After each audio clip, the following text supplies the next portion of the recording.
যুক্তরাষ্ট্রে বাণিজ্য ও পর্যটন ভিসায় গিয়ে পরে আশ্রয়ের আবেদন করা প্রায় ২ লাখ বিদেশির ভিসা বাতিলের পরিকল্পনা নিয়েছে প্রেসিডেন্ট ডোনাল্ড ট্রাম্পের প্রশাসন। আগামী কয়েক সপ্তাহের মধ্যে এই সিদ্ধান্ত বাস্তবায়নের উদ্যোগ নেওয়া হতে পারে বলে জানিয়েছে মার্কিন সংবাদ মাধ্যম অ্যাসোসিয়েটেড প্রেস এপি।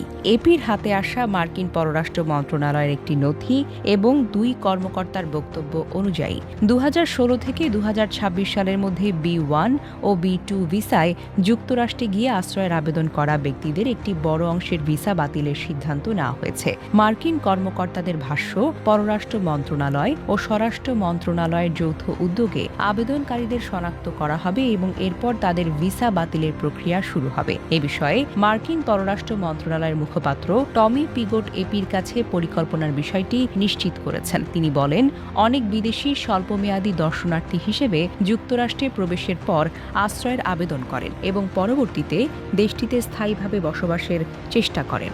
এসব আবেদনকারীকে শনাক্ত করে তাদের ভিসা বাতিলের সিদ্ধান্ত নেওয়া হয়েছে। তবে ঠিক কতজনের ভিসা বাতিল করা হবে সে বিষয়ে এখনই নির্দিষ্ট সংখ্যা জানতে চাননি পিগট।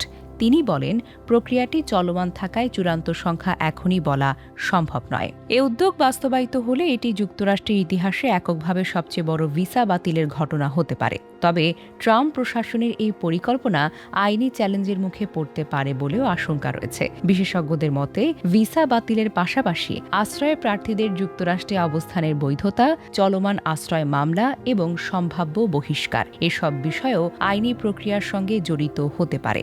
ফলে প্রশাসনের পরিকল্পনা বাস্তবায়নে আদালতের ভূমিকা গুরুত্বপূর্ণ হয়ে উঠতে পারে। ট্রাম্প প্রশাসন অভিবাসন নিয়ন্ত্রণ ও আশ্রয় ব্যবস্থার অপব্যবহার ঠেকাতে কঠোর পদক্ষেপ নেওয়ার কথা বলে আসছে। নতুন এই উদ্যোগ সেই নীতিরই আরও বড় একটি পদক্ষেপ হিসেবে দেখা হচ্ছে। Desk report, recap news.